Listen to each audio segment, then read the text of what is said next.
So in this age of development everybody speaks about globalise. ഇപ്പോൾ ഇന്ന് നമ്മുടെ കാലഘട്ടം എന്ന് പറയുന്നത് എന്താ? വികസനത്തിൻ്റെ കാലഘട്ടമാണ്. അപ്പോൾ ഇന്നിപ്പോൾ ആഗോളവൽക്കരണം എന്ന് പറയുന്ന ഈ ഒരു പ്രവണതയെക്കുറിച്ച് നമ്മളെല്ലാവരും എന്ത് ചെയ്യുന്നു? ചർച്ച ചെയ്യുന്ന ഒരു മേഖലയാണ്. Even though it is very difficult to define in its exact sense it can be stated as a structural adjustment program. അപ്പോൾ ഗ്ലോബലൈസേഷൻ എന്നതിനെക്കുറിച്ച് നമുക്ക് എന്താ ഒരു എക്സാക്റ്റ് ആയിട്ടുള്ള മീനിങ് കൊടുത്ത് നമുക്ക് ഡിഫൈൻ ചെയ്യാൻ എന്താ പാടാണ്. എങ്കിൽ തന്നെ നമുക്ക് പറയാം എന്താണ്, ഇതൊരു സ്ട്രക്ചറൽ അഡ്ജസ്റ്റ്മെൻറ്റ് പ്രോഗ്രാമാണ്, ഘടനാപരമായ ഒരു അഡ്ജസ്റ്റ്മെൻറ്റ് പ്രക്രിയ through which integration of economies can be realised. ഇവിടെ നമ്മൾ ഗ്ലോബലൈസേഷനിൽ കാണുന്നത് വെച്ചാൽ എന്താണ്, സാമ്പത്തിക വ്യവസ്ഥകൾ തമ്മിലുള്ള ഇൻറ്റഗ്രേഷൻ സംയോജനം. അപ്പം ഗ്ലോബലൈസേഷൻ പറയുന്നത് തന്നെ നമുക്കെന്താ, to consider the world as a global relation. By the development of transport and communications the distance between world began to reduced. അപ്പോൾ അത് ഗ്ലോബലൈസേഷൻ നമ്മൾ പറയുന്നു. അതിനേക്കാളുപരി നമുക്ക് പറയാം ഒരു ഇൻറ്റഗ്രേഷൻ ഓഫ് എക്കണോമിക് സിസ്റ്റം, അല്ലേ? സാമ്പത്തിക വ്യവസ്ഥകൾ തമ്മിലുള്ള ഒരു സംയോജനമാണ് globalisation. Scientific and technological advancement of the world can be exchanged through globalisation. ആഗോളവൽക്കരണം എന്ന് പറയുന്ന പ്രക്രിയ വഴി എന്ത് ചെയ്തു? ശാസ്ത്രീയവും സാങ്കേതികപരവുമായിട്ടുള്ള നേട്ടങ്ങൾ നമുക്ക് എന്ത് ചെയ്യാൻ കഴിഞ്ഞു? പരസ്പരം കൈമാറാനായിട്ട് കഴിഞ്ഞു ലോകരാജ്യങ്ങൾക്കിടയിൽ. The world has shrunk due to the impact of globalisation. ആഗോളവൽക്കരണത്തിൻ്റെ ഫലമായിട്ട് ലോകമെല്ലാം ഇപ്പോൾ എന്താ ഷ്രങ്ക് ചെയ്ത് ചുരുങ്ങി കൂടിയിരിക്കുന്ന ഒരവസ്ഥയിലേക്ക് പോയിരിക്കുകയാണ്. The developing countries are allowed to compete with developed nations. വികസിത രാജ്യങ്ങൾ വികസിത രാജ്യങ്ങളുമായിട്ട് എന്ത് ചെയ്യുന്നു?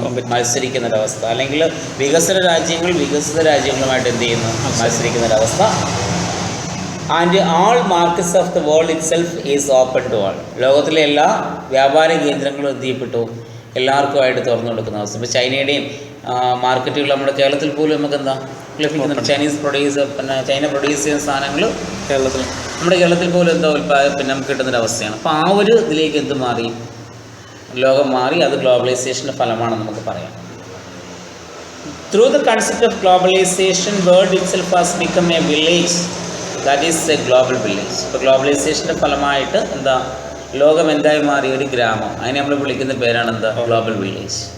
Anybody can enter and access to the global market. ആർക്കും ഈ ആഗോള മാർക്കറ്റിലേക്ക് എപ്പോൾ വേണമെങ്കിലും എന്ത് ചെയ്യാം? കടക്കുകയും ചെയ്യാം, അവിടെ നിന്ന് പുറത്തിറങ്ങാനും കഴിയും. It provided ample opportunities to the developed western countries for selling their goods. ഇപ്പം ഡെവലപ്ഡ് ആയിട്ടുള്ള വെസ്റ്റേൺ കൺട്രീസിന് അവരുടെ പ്രൊഡക്റ്റുകൾ എന്ത് ചെയ്യാം? ഇന്ന് ഏത് വിപണിയിലും എന്താ വിജയിക്കാൻ കഴിയുന്ന അവസ്ഥയിലേക്ക് മാറിയിരിക്കുന്നു. At the same time developing nations has been facing crisis to their development. പക്ഷേ ഇത് ഗ്ലോബലൈസേഷൻ നേട്ടമാണ് നമ്മൾ പറയുന്നതെങ്കിൽ പോലും ഇത് ഏറ്റവും കൂടുതൽ അഫക്റ്റ് ചെയ്യുന്ന ആരെയാണ്? ഡെവലപ്പിംഗ് കൺട്രീസിനെയാണ്. കാരണം അവർ ഉൽപ്പാദിപ്പിക്കുന്ന സാധനങ്ങൾ ഡൊമസ്റ്റിക് മാർക്കറ്റിൽ മാത്രം കോൺസെൻട്രേറ്റ് ചെയ്യപ്പെടുമ്പോൾ ഡെവലപ്ഡ് കൺട്രീസ് ഉണ്ടാക്കുന്ന സാധനങ്ങൾ എന്ത് ചെയ്യുന്നു? വേൾഡ് വൈഡ് ആയിട്ട് എന്ത് ചെയ്യുന്നു? പ്രൊഡ്യൂസ്. ഇപ്പോൾ ഉദാഹരണത്തിന് ഇപ്പം നമ്മൾ ചൈനയിൽ നിന്ന് വരുന്ന സാധനങ്ങൾ ചീപ്പ് റേറ്റിൽ നമുക്ക് കിട്ടുന്നു. നമ്മളതാ പ്രിഫർ ചെയ്യുന്നത്.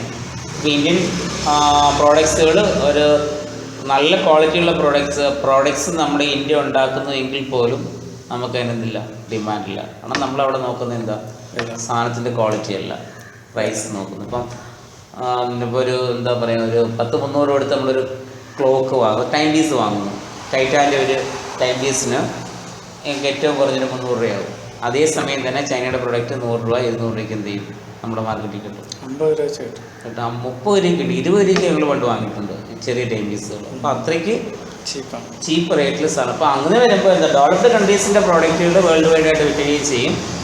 ആ ഡെവലപ്പിംഗ് കൺട്രീസ് ഉണ്ടാക്കുന്ന സാധനങ്ങൾ അവരുടെ ഡൊമസ്റ്റിക് മാർക്കറ്റിൽ മാത്രം എന്ത് ചെയ്യുന്നു?